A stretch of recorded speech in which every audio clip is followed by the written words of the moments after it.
So in last lecture we have discussed about the fundamentals of Z and Y parameters. हम लोगों ने उसके derivation derive कर लिए, उसका सर्किट डायग्राम प्लॉट कर लिया. देन वी आल्सो डिस्कस्ड कि मैट्रिक्स के फॉर्म में उसको कैसे रिप्रेजेंट करते हैं. ठीक है, जैसे मैंने आपको प्रीवियस क्लास में बोला था कि नेक्स्ट क्लास में हम लोग क्या डिस्कस करने वाले हैं, numericals on Z and Y parameter. So today we will discuss कि Z and Y parameter, if you know, then how you can analyze the two-port network and how you can find the Z and Y parameter of any electrical network. ठीक, तो so first numerical is on Z parameter. Suppose this question is given to you and you have to find the Z parameter of this particular problem. सबसे पहले जब भी आपको ये problem दिया हो तो आपको सबसे पहले क्या काम करना है, आपको करंट और वोल्टेज को असाइन करना है. इट मे बी और it may not be given in your problem. Voltage और करंट हो भी सकता है आपके प्रॉब्लम में गिवन पहले से, उसका डायरेक्शंस एंड उसका जो नेम है, और नहीं भी हो सकता है. जनरली प्रॉब्लम में आपको 1 डैश और 2 डैश लिखा हुआ आपको मिल जाएगा और आपको खुद से उसका वोल्टेज और करंट असाइन करना है. ठीक है, तो as per the convention of two port यहाँ पे हो गया प्लस माइनस V1 और यहाँ पे हो गया प्लस माइनस V2. ठीक है, और यहाँ से पहला करंट आ गया I1 और यहाँ से दूसरा करंट आ गया I2. You will not change the direction of currents. Direction of currents are always like this and this will not be changed in any case. This is the convention of two port. ठीक, तो V1 के कारण ये I1 और V2 के कारण ये I2. ठीक, नेक्स्ट आपको क्या काम करना है, अब आपको ये देखना है इस पर्टिकुलर नेटवर्क में KVL अप्लाई करना इजी है या KCL अप्लाई करना इजी है. ठीक है, इसीलिए मैंने आपको नोड और लूप के बारे में पहले ही बता दिया. ब्रांच, नोड एंड लूप का कंसेप्ट आपको पहले ही मैंने बता दिया और ये आपके दिमाग में बिल्कुल क्लियर होना चाहिए. तो सबसे पहले हम लोग किसी भी इलेक्ट्रिकल नेटवर्क में, ये इस यूनिट की बात नहीं है, in any of the units जब हम लोग आगे भी डिस्कस करेंगे, और अगर आपको KVL KCL अप्लाई करने की जरूरत पड़ती है उस पर्टिकुलर नेटवर्क में या उस इलेक्ट्रिकल सर्किट में, तो आपको सबसे पहले ये आइडेंटिफाई करना है कि उसमें कितने नंबर ऑफ नोड है, कितने नंबर ऑफ लूप है. अगर लूप ज्यादा होंगे तो हम लोग नोडल एनालिसिस की तरफ चले जाएंगे, मतलब KCL अप्लाई कर देंगे. और अगर आपको लगता है कि आपके नेटवर्क में लूप कम है तो ऑब्वियसली आप कैसा एनालिसिस करेंगे, मैश एनालिसिस करेंगे, मतलब आप KVL को अप्लाई करेंगे. तो लूप और नोड के नंबर पे डिपेंड करता है. तो इस पर्टिकुलर इलेक्ट्रिकल नेटवर्क में आप देख सकते हैं कितने नोड है और कितने लूप है. लूप की अगर मैं बात करूं तो मुझे दो ही पाथ दिखते हैं. एक पाथ यहाँ पे दिखता है और दूसरा पाथ यहाँ पे दिखता है. इस पाथ में करंट इस तरीके से फ्लो कर रहा है, ये मेरा I1 करंट है, और इस पाथ में करंट मेरा इस तरीके से फ्लो कर रहा है, ये मेरा I2 करंट है. तो दो ही लूप दिख रहे हैं यहाँ पे, कोई तीसरा लूप तो है नहीं. तो number of loop is equal to 2. Now let us identify the number of nodes. Number of nodes कितने हैं? सबसे पहला नोड कहाँ पे है, आपको यहाँ पे दिख रहा है, ये मेरा पहला नोड है. ठीक है, जैसे आप इलेक्ट्रिकल नेटवर्क में आगे बढ़िए, नेटवर्क में जैसे ही आप आगे बढ़ते देखते हैं बीच में कौन सा ड्रॉप है, 2 ओम रेजिस्टेंस है. तो 2 ओम रेजिस्टेंस की वजह से ड्रॉप होगा. तो ऑब्वियसली ये नोड और ये नोड सिमिलर नहीं हो सकते, इसलिए आपका सेकंड नोड कहाँ पे है, यहाँ पे है.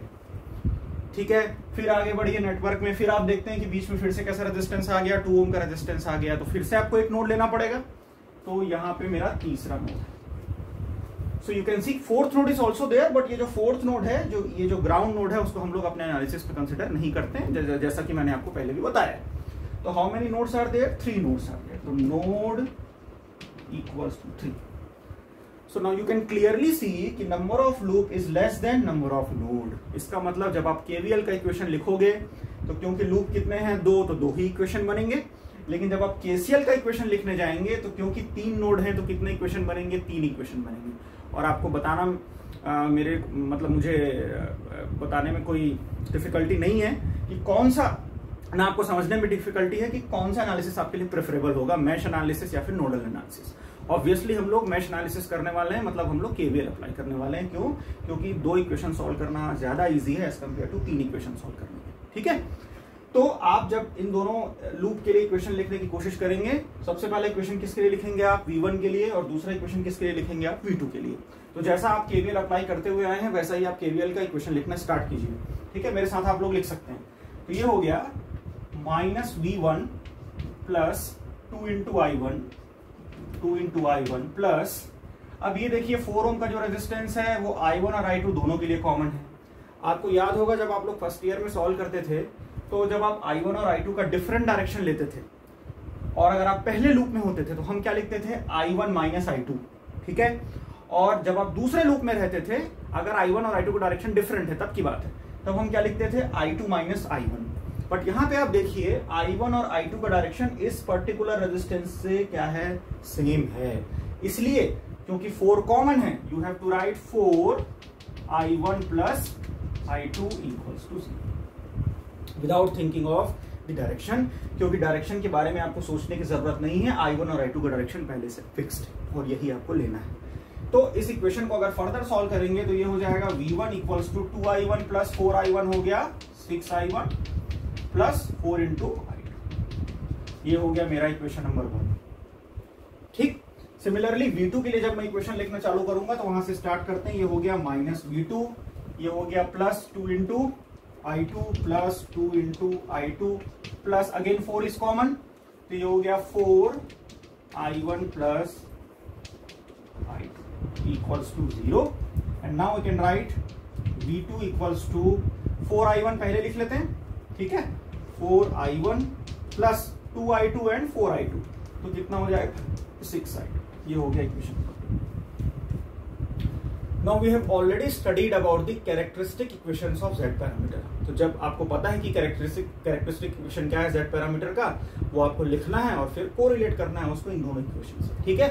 तो क्या कैरेक्टरिस्टिक इक्वेशन पढ़ा है हमने Z पैरामीटर का, V1 equals to Z11 I1 plus Z12 I2, ठीक, ये हो गया इक्वेशन नंबर 3, पहला कैरेक्टरिस्टिक इक्वेशन। और वैसे ही आपने पढ़ा है V2 equals to Z21 I1 plus Z22 I2, ये हो गया दूसरा इक्वेशन, मतलब as per hour analysis fourth equation. तो ये हो गया V1 का इक्वेशन और V2 का इक्वेशन। जो स्टैंडर्ड इक्वेशन है Z पैरामीटर को आपको नोट डाउन कर लेना है, लिख लेना है, और ये आप लोग याद कर लीजिए अच्छे से। मगर दीस इक्वेशंस Z का भी, Y का भी, और जो भी हम लोग पैरामीटर पढ़ने वाले हैं उसका, अगर आपको कैरेक्टरिस्टिक इक्वेशन पता नहीं है तो you can not solve the problem, ठीक। तो आप इस 3 और 4th, जो थर्ड और फोर्थ इक्वेशन है उसको किससे कंपेयर करना है हमको, पहले और दूसरे से, ठीक है, समझ में आ जाना चाहिए आपको। V1 का इक्वेशन V1 से कंपेयर होगा और V2 का इक्वेशन किससे कंपेयर होगा, V2 से। तो V1 का इक्वेशन हम लोग V1 से कंपेयर कराएंगे, इसका मतलब पहले और तीसरे इक्वेशन को कंपेयर कराएंगे, ठीक, क्योंकि लेफ्ट हैंड साइड इक्वल है तो राइट हैंड साइड इजिली क्या हो जाएंगे, कंपेयर। तो Z11 की वैल्यू क्या आ जाएगी आपकी 6 ओम्स, तो ये हो गया Z11 इक्वल्स टू 6 ओम, ठीक है, ये Z11 को हमने कंपेयर करा लिया इससे। सिमिलरली Z12 कितना हो जाएगा 4 ओम्स, तो Z12 इक्वल्स टू क्या हो गया 4 ओम्स। सिमिलरली Z21 को हम किससे कंपेयर करा लेंगे, इक्वेशन नंबर 2 से। अब V2 को आप V2 से कंपेयर कराओ, ये हो गया आपका V2, Z21 हो जाएगा अगेन कितना 4 ओम्स, Z21 इज 4 ओम्स, ठीक है। एंड Z22, ये जो Z22 है वो कंपेयर हो जाएगा किससे, 6, तो ये हो जाएगा Z22 इक्वल्स टू 6, ठीक है। तो ये हमारे इक्वेशंस आ गए किसके, Z11 के, सॉरी रिजल्ट आ गए किसके, Z11 के, Z12 के, Z21 के और Z22, ठीक। जैसे ये रिजल्ट आपको मिलता है एट लास्ट आपको इस रिजल्ट को मैट्रिक्स के फॉर्म में रिप्रेजेंट करना है। बिना मैट्रिक्स को फॉर्म में रिप्रेजेंट किए आप क्वेश्चन को एंड नहीं करेंगे, ठीक है। I hope the process is clear. इसमें कुछ नहीं था, सिर्फ हम लोगों ने 2 KVL इक्वेशन लगाया और दोनों KVL इक्वेशन को जो भी स्टैंडर्ड इक्वेशन है हमारा Z पैरामीटर का उससे कंपेयर कर दिया और हमको ये सारे पैरामीटर मिल गए, ठीक। अब इसको हमको KVL के फॉर्म में रिप्रेजेंट करना है। जब आप KVL के फॉर्म में रिप्रेजेंट करेंगे तो, सॉरी KVL बोल रहा हूँ, मैट्रिक्स के फॉर्म, तो मैट्रिक्स के फॉर्म में रिप्रेजेंट करेंगे तो ये हो जाएगा V1 V2 इक्वल्स टू, ये सारे जो पैरामीटर्स हैं, तो Z11 कितना मिला है 6 ओम, Z22 कितना मिला है, Z12 कितना मिला है 4 ओम्स, Z21 कितना मिला है 4 ओम्स और Z22 कितना मिला है आपको 6 ओम्स। ये हो गए इक्वेशंस और यहाँ पे लिख दिया मैंने I1 और I2, ठीक। तो this is all about Z parameters calculation, ठीक है। तो इस तरीके से हम लोग Z पैरामीटर को कैलकुलेट कर सकते हैं। हाँ, ये जो नेटवर्क है, इस नेटवर्क को हम लोग बोलते हैं T type network, T type network. इसका आप देख सकते हैं डायग्राम टी के जैसा, इसलिए इस नेटवर्क को हम क्या बोलते हैं टी टाइप नेटवर्क। और जब भी टी टाइप नेटवर्क होता है तो आपको KVL अप्लाई करना इजी होता है, और जैसे ही आपने KVL अप्लाई किया तो आपको कौन सा पैरामीटर निकालना इजी हो जाता है, Z पैरामीटर निकालना इजी हो जाता है। क्यों, क्योंकि KVL से आपको कौन से इक्वेशन मिलते हैं V1 और V2 के, और V1 और V2 का इक्वेशन ही किसका इक्वेशन है, Z पैरामीटर का इक्वेशन। ये ट्रिक आप ध्यान में रखेंगे, जैसे ही आपको कोई टी नेटवर्क दिखता है तो हमको केवीएल अप्लाई करना है और उससे जेड पैरामीटर को कैलकुलेट कर लेना है। ठीक है, नेक्स्ट क्लास में मैं आपको बताऊंगा inter relationship between Z and Y parameter. तब मैं आपको ये बताऊंगा कि जेड से वाई और वाई से जेड को कैसे कैलकुलेट करते हैं। ठीक, तो फिर मैं ये कंसेप्ट आपको दोबारा बताऊंगा कि टी का कंसेप्ट क्या है, या एक दूसरा नेटवर्क जो वही मैं डिस्कस करूंगा उसका कंसेप्ट क्या है। ठीक है, तो आपको क्लियर हो जाएगा ये। ठीक, तो this is all about Z parameters calculation. इस तरीके से हमको जेड पैरामीटर को कैलकुलेट करना है। Now let me tell you about the calculation of Y parameter. Y parameter को हम लोग समझने की कोशिश करते हैं। वाई पैरामीटर जब आप निकालेंगे तो प्रोसेस सिमिलर होगा, प्रोसेस में कोई चेंज नहीं है। अगेन आपको यही कंसिडर सबसे पहले करना है कि नेटवर्क में केवीएल अप्लाई करना ज्यादा इजी है या केसीएल अप्लाई करना ज्यादा इजी है, और उसके हिसाब से फिर आपको कैलकुलेशन को प्रोसीड करना है। ठीक है, so let us take the different type of network. अभी हम लोगों ने T type of network consider किया था, अब मैं आपको दूसरा नेटवर्क बना के बता रहा हूं। ये हो गया आपका दूसरा network, different type of network, second type of network. और आप देख सकते हो ये किस टाइप का नेटवर्क दिख रहा है। You can correlate with any of the unit और एनी ऑफ द सिंबल। जब आप इसको कोरिलेट करने की कोशिश करोगे तो देखो ये दिख रहा है इसके जैसा। कैसा दिख रहा है? पाई के जैसा दिख रहा है। तो इस टाइप के नेटवर्क को क्या बोलते हैं? पाई नेटवर्क। तो पिछला वाला जो नेटवर्क था वो कैसा नेटवर्क था? T network. और ये वाला कैसा नेटवर्क है? पाई नेटवर्क। ठीक, अब आप पाई नेटवर्क में देखने की कोशिश कीजिए। Let me take the values 2 ohms, 2 ohms, 4 ohms। Random value ले रहे हैं क्योंकि हम समझने की कोशिश कर रहे हैं बेसिक कंसेप्ट को।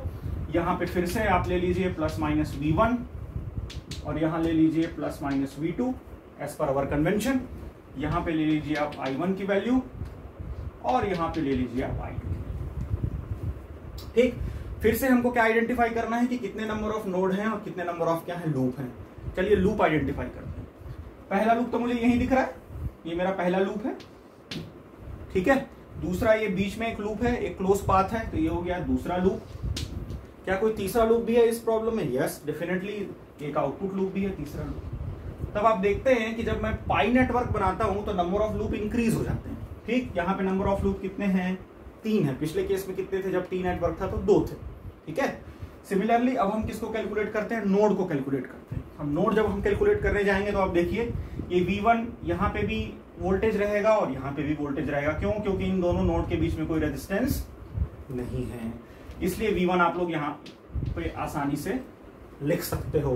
Then there is a resistance obviously, तो यहाँ पे कैसा नोड होने वाला है? सेकंड नोड होने वाला है। और सेकंड नोड क्या होगा? Obviously V2। सेकंड नोड किसके लिए होगा? V2 के लिए होगा। अगेन यहाँ पे आप देखिए कि बीच में कोई रेजिस्टेंस नहीं है। इसका मतलब टोटल नंबर ऑफ नोड्स कितने हैं? 2। ग्राउंड नोड हम लोग अपने एनालिसिस में कंसिडर नहीं करते हैं। ग्राउंड नोड तो ग्राउंडेड ही होता है। ठीक है, तो कितने नोड हो गए यहाँ पे आपके? 2।